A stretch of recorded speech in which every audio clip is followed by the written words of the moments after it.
the United States is in a crisis. And it forces us all to have a conversation about liberalism and illiberalism, right? In academia for the past 4 years, really since Trump got elected, there has been a conversation about illiberalism, right? And basically mainstream political science is warning everyone that illiberalism is on the rise. What is illiberalism? Illiberalism is one of those words that does not really have a meaning. It's just a negative, right? What is an atheist? It's one without theism. It's one who does not believe in God. Atheism itself is not a thing. It is the absence of a thing, right? There is no religion called atheism. There is theism, which is the belief in a God, a deity, and there is atheism, being without such a thing. Illiberalism is simply a rejection of liberalism. And so if we're going to discuss the rise of illiberalism in the world and how that relates to the Super Bowl ad for the Church of Scientology, which I will get to, we're going to have to define what liberalism is. And there's a lot of, in the United States, the way people generally describe politics, there are liberals and there are conservatives. Democrats are liberals. Conservatives are Republicans. And that is politics, right? And anything left-wing we think of as being liberal. And if someone is a communist, they are an ultra-liberal. And if someone is a fascist or a Nazi, they are an ultra-conservative. This is a very, very, very, very primitive understanding of politics. This is cable news stuff. This is Fox and MSNBC and CNN. It is so much more complicated than that. And if you're going to understand what liberalism actually is, and why we're seeing a rise of what you can call illiberalism, you're going to have to get beyond these Fox News, Chris Matthews, Sean Hannity, Tucker Carlson definitions of things. What is liberalism? Liberalism is a school of thought that comes out of the European period known as the Enlightenment. Liberalism is the belief in the individual. That's really what liberalism is. Liberalism is the belief in the individual and the rejection of society and their ability to control the individual. That's all that liberalism is. Liberalism is life, liberty, and property, John Locke.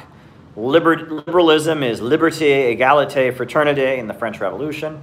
Liberalism is life, liberty, and the pursuit of happiness, and Thomas Jefferson. That's what liberalism is. Liberalism is a school of thought that originated with the capitalist revolutions to overturn feudalism. As the capitalists of Europe were overthrowing the nobles and kings, they were uprooting the system of feudalism. They replaced the mystical beliefs of the Roman Catholic Church and the feudal order with liberalism, which was the idea of quote-unquote individual rights.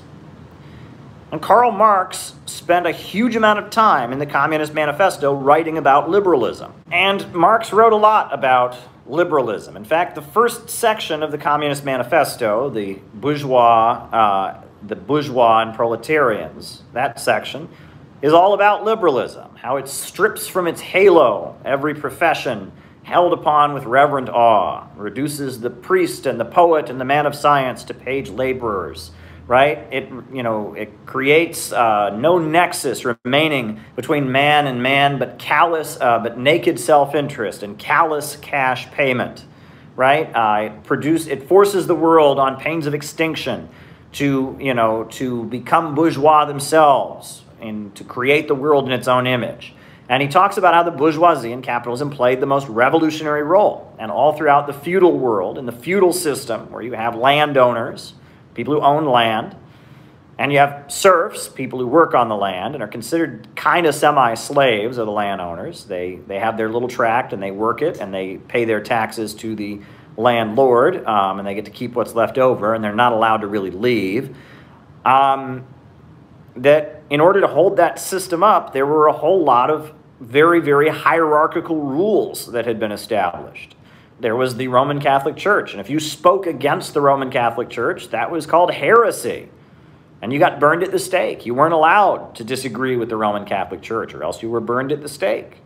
Right? One was required to say and believe what the Roman Catholic order said in order to keep the feudal system intact.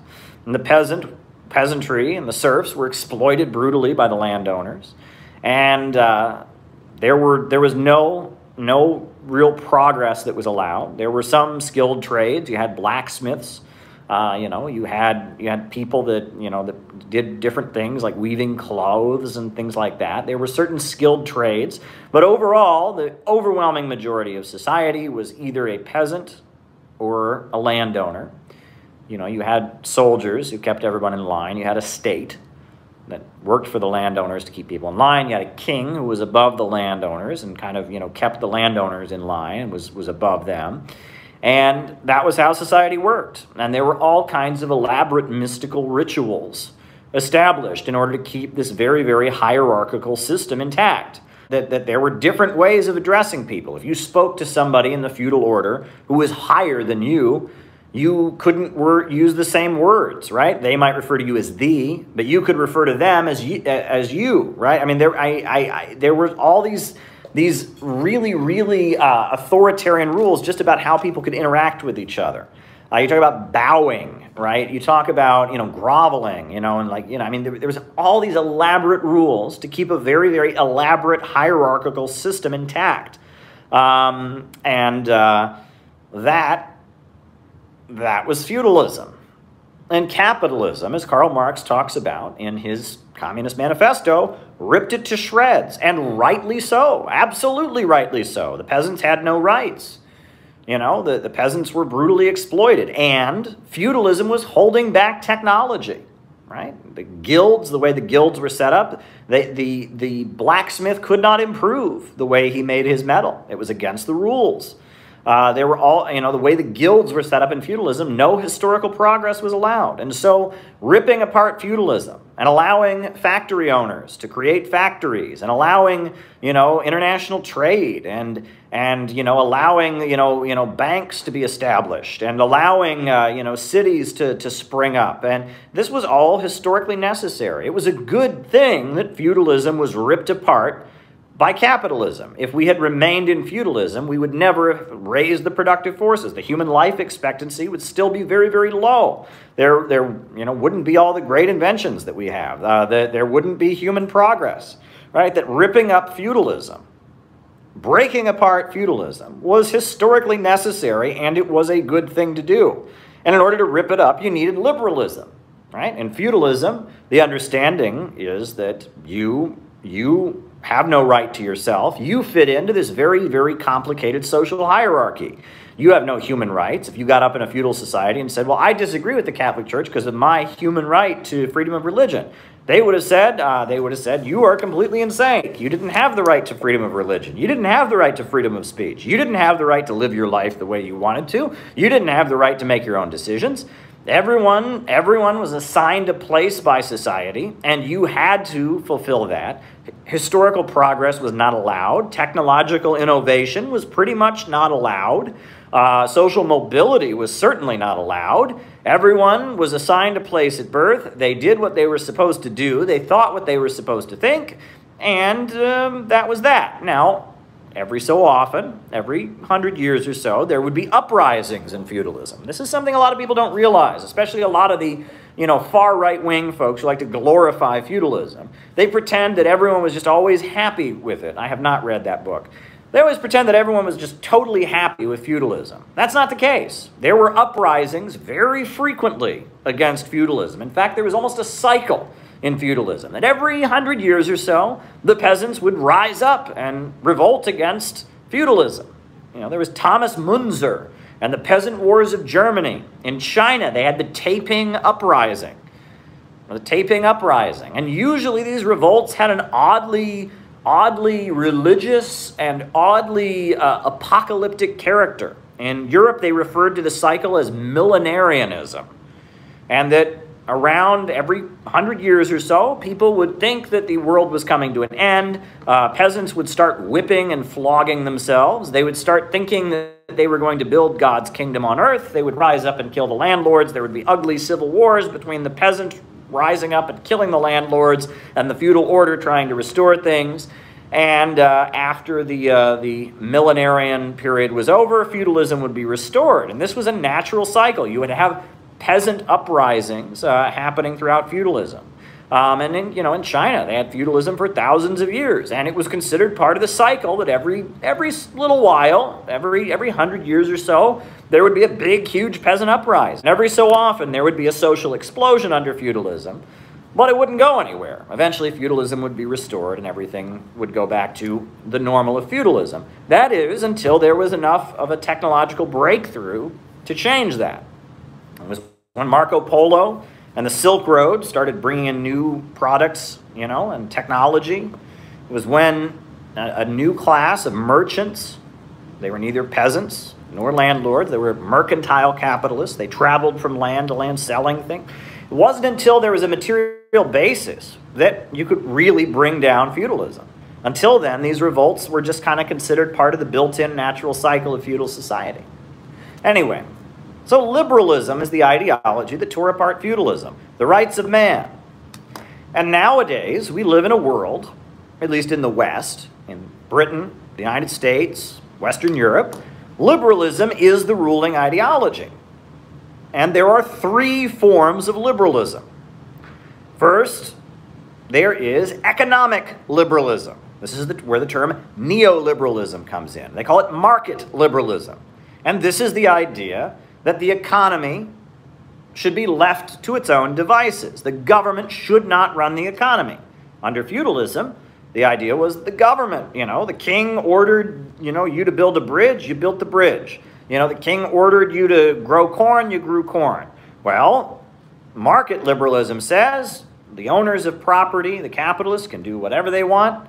They can do whatever they want. They can make profits. And a whole ideology has been developed around this, right? You talk about classical liberalism and economy. You talk about neoliberalism and Milton Friedman. It's the idea that hey, government should not be involved. There should not be any coercion upon the economy. The state has no right, to interfere with the market, right? That it is up to every individual capitalist how he wants to run his property. He has private property rights, right? That those oil wells that he owns are his private property. So the government cannot tell him how much oil to extract or how much oil to sell because it is his private property. Factory, where the capitalist hires a bunch of workers, that is his private property. And the government doesn't have the right to tell him how much he can pay his workers or how he should treat them because that's his private property. Hands off. This is economic liberalism. Then you have what's called social liberalism. And I agree, pretty much with social liberalism. Social liberalism is the idea that you can live your life however you want to live your own life, so long as you don't violate the rights of somebody else, right? The old feudal society, everyone was obligated to get married by a certain age, obligated to have children, obligated, well, not the case anymore, right? Now, you want to get married? You don't want to get married. That's fine, right? You are gay or lesbian, that's your business, right? That your life is your business, Social liberalism goes a little bit further. It says if you want to use drugs, that's your business, not the government's business, right? I agree with that. I don't think people should be thrown in jail for using drugs, right? You want to use drugs, that's your business. You want to get married, there's no compulsion for you to live your life in a social way according to anybody else. It's up to you how to live your life. That's social liberalism. Now, let me add that in the last 50, 60 years, we've seen the rise of what you can call ideological liberalism. Ideological liberalism. And ideological liberalism says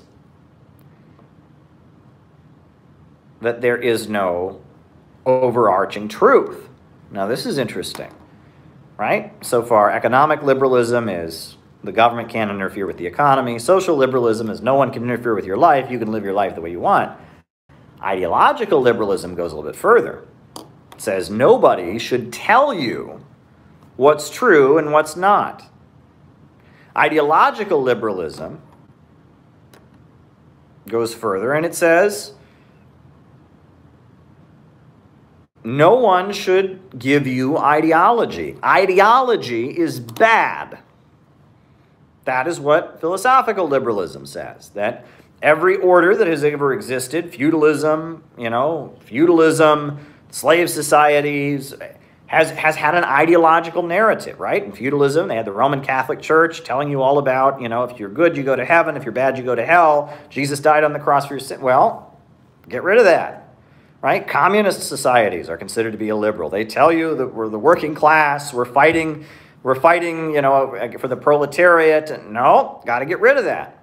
Philosophical liberalism says that any attempt to give you a narrative about who you are, any attempt to explain human history with a grand narrative, that's totalitarianism. You're not allowed.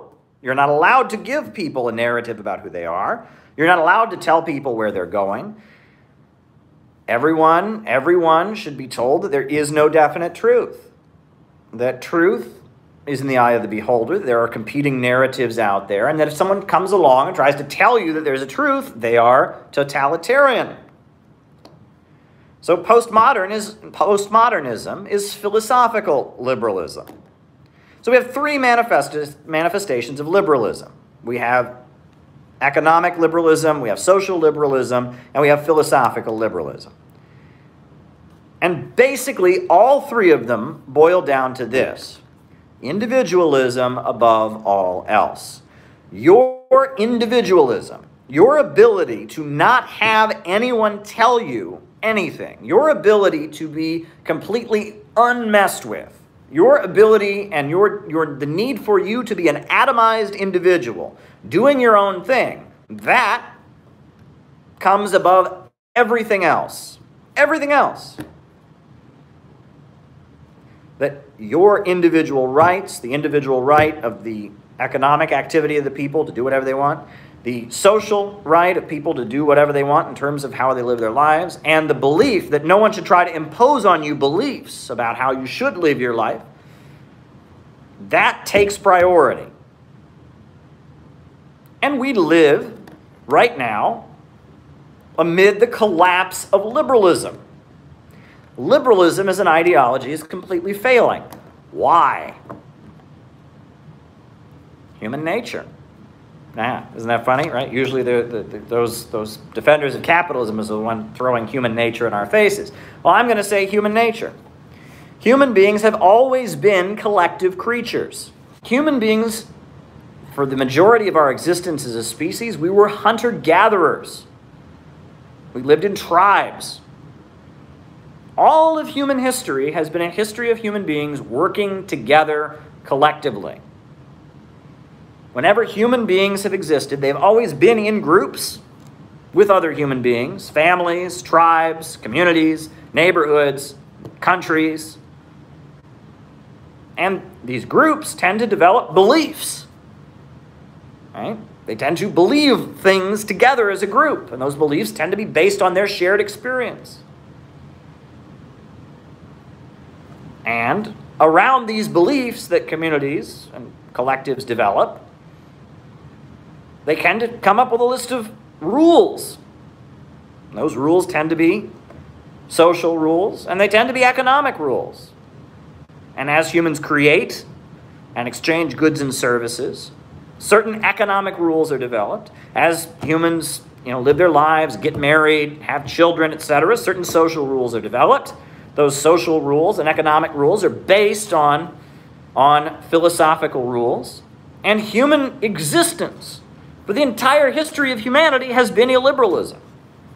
No one talked about liberalism at all until about the 1400s in Europe. Never had the economic level been reached to facilitate a liberal society. And liberalism was great when it got rid of the feudal commons and the feudal estates and medieval authority. Feudalism was an oppressive system, and liberalism was good. It ripped it apart. But now we live in a time where liberalism has become unhinged.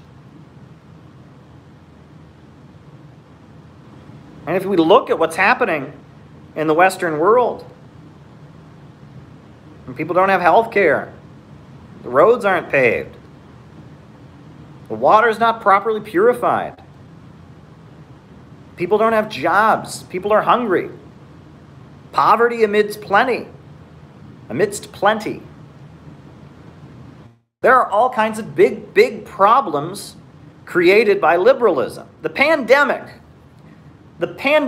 is in and of itself a complete repudiation of liberalism. There is not a solution to this pandemic, to COVID-19, that can be resolved within the framework of liberalism. You are not on your own with COVID-19. You are not on your own with COVID-19. If the government had said, you know what? COVID-19, you get it, you don't get it, that's your problem. Wouldn't work. The death count would be even higher than it already is. COVID-19 was a society-wide problem, and COVID-19 is a problem that requires a society-wide solution.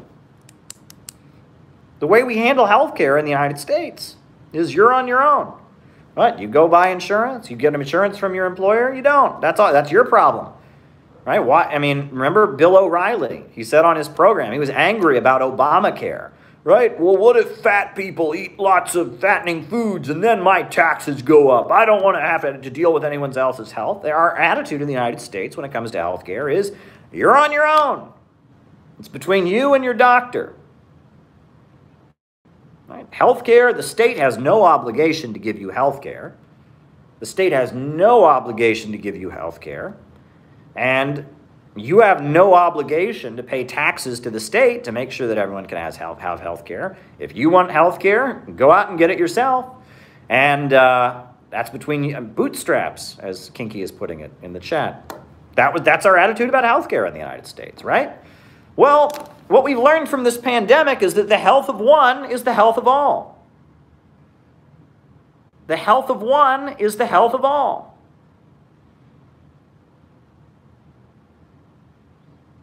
Society has to come together to deal with COVID-19. It's a collective problem, and you have to have a collective solution. The same goes for natural disasters. Right? Look at Hurricane Katrina, how so many people were left behind.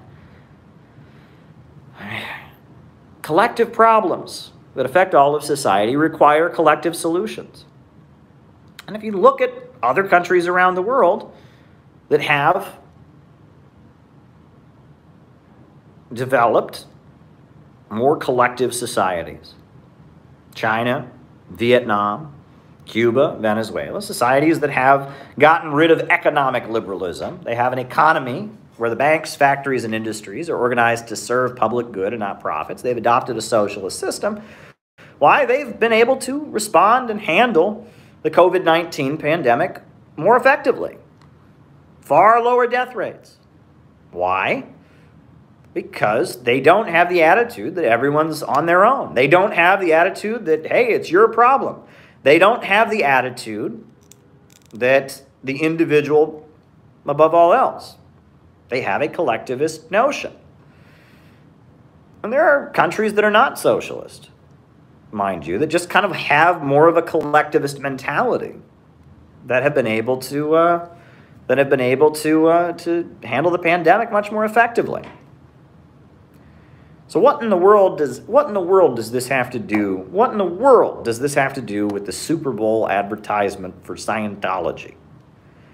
Well, here's the thing. Scientology is an illiberal institution. Right? I'm not defending the Church of Scientology. I'm definitely not a Scientologist. I know they've hurt a lot of people.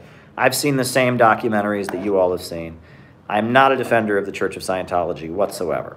But they are an illiberal institution. They are definitely an illiberal institution. They give their members a narrative about good and evil. They tell them right and wrong. They organize their resources in the interests of the Church of Scientology, namely the interests of the bureaucracy at the top of it.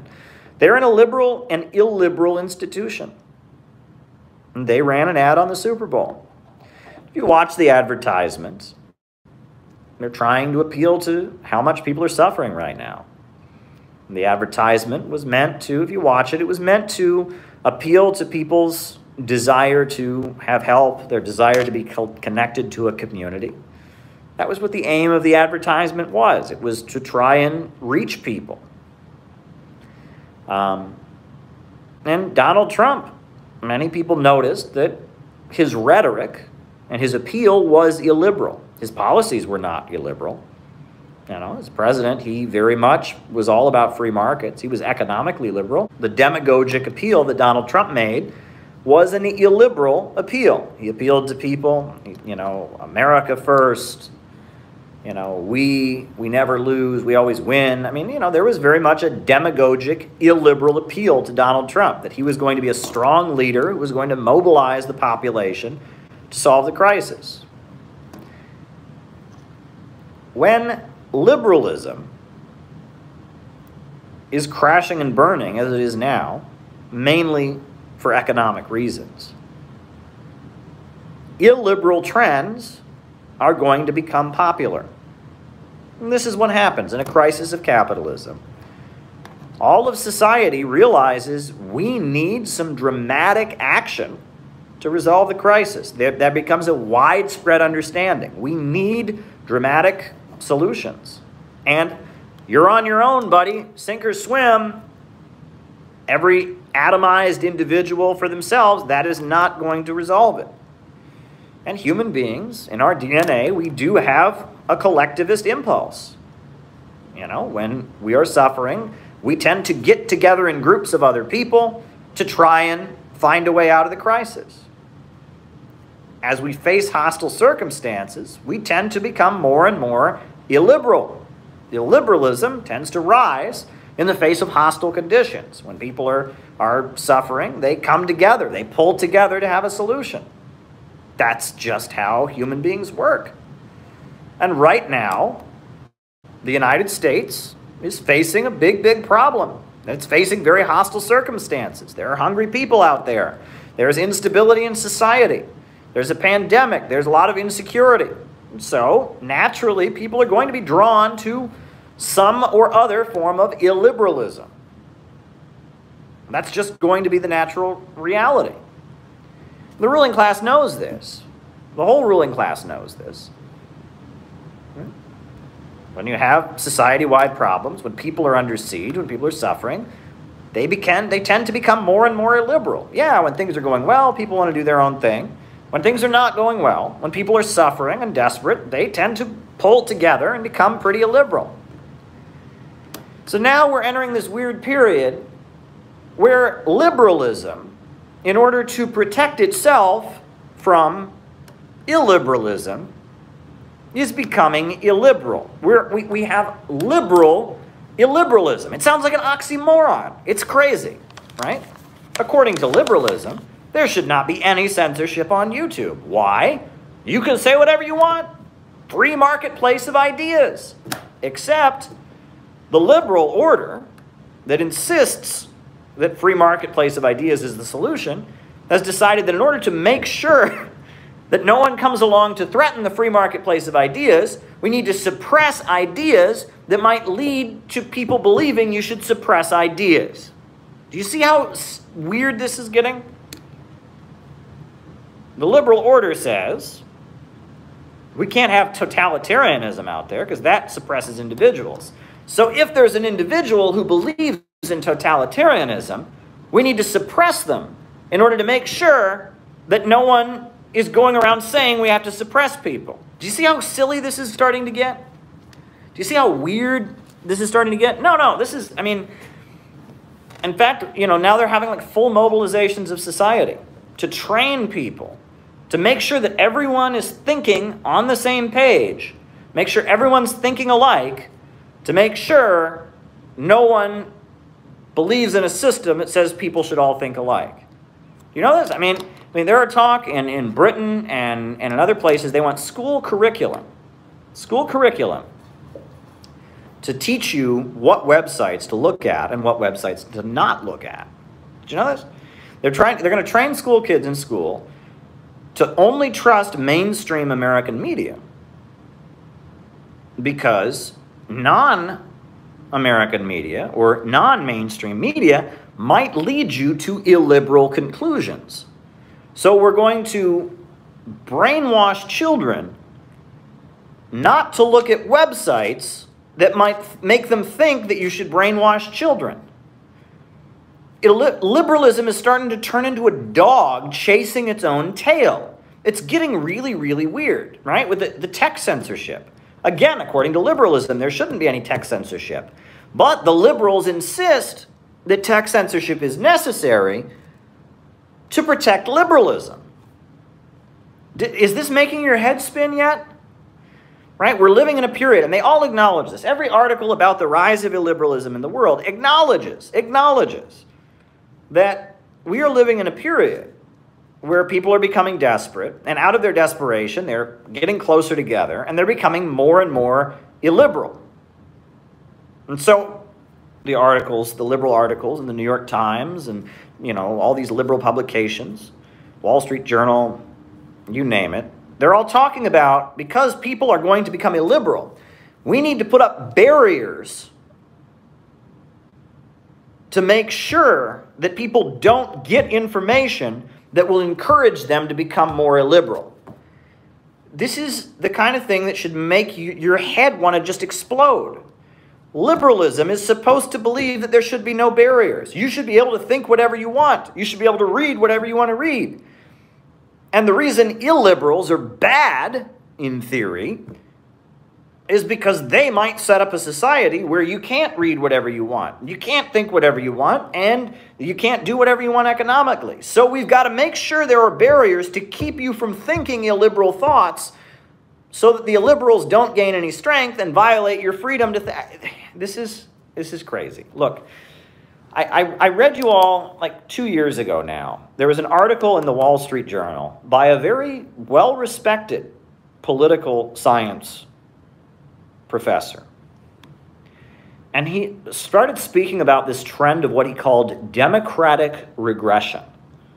He started saying that around the world there is democratic regression, right? That after the fall of the Soviet Union in the 1990s, democracy was on the march. Not just in the Eastern Bloc, all those countries in the Eastern Bloc were becoming democratic, but also, Pinochet was out of power in Chile, and dictators were stepping down like Marcos, and the whole world, democracy was on the march. But now, it says we're living in the age of illiberalism. And because of that, democracy is regressing around the world. And what two examples did he give of democratic regression?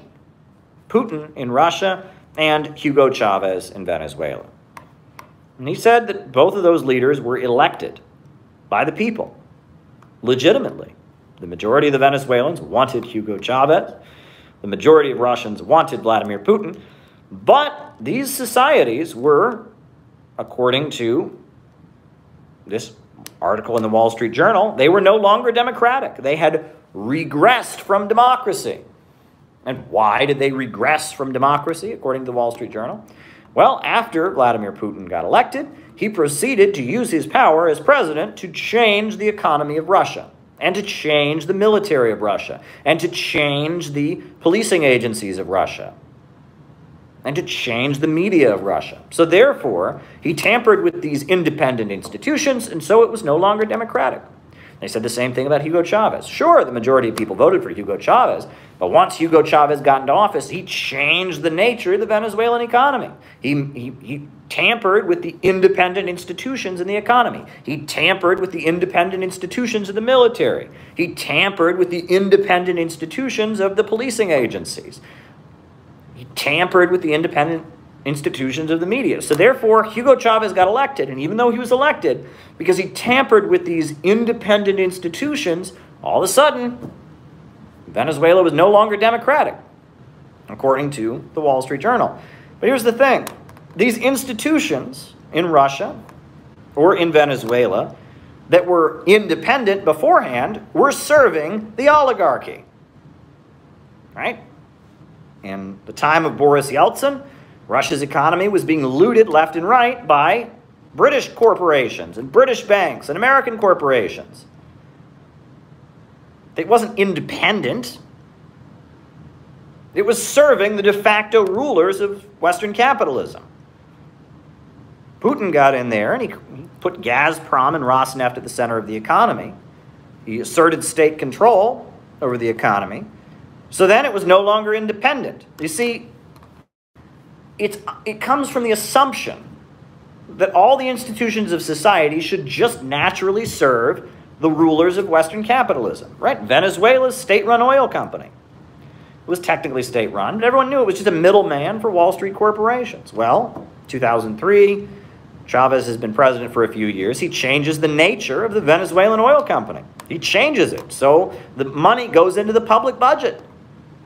And when he does that, it's no longer independent.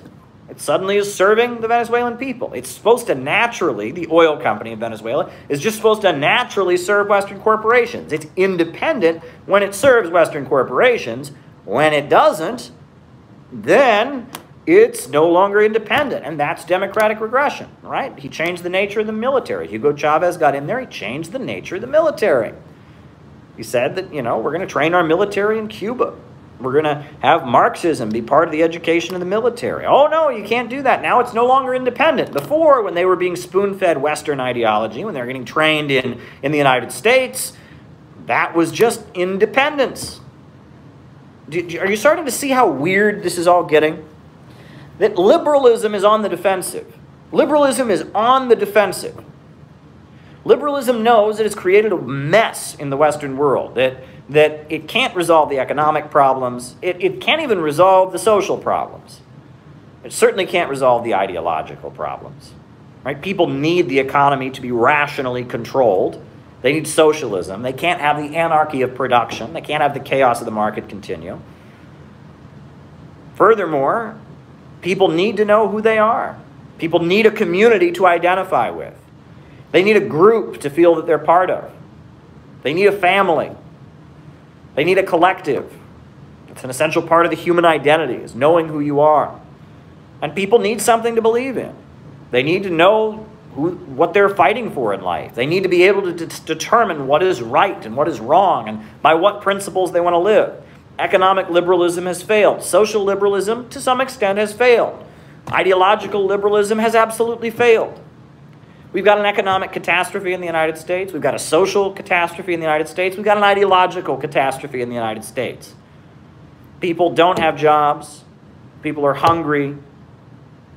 People don't know who they are and are committing suicide and getting addicted to drugs. It is impossible for the state to really mobilize any enthusiasm from the people because we're not on the same page anymore as a society.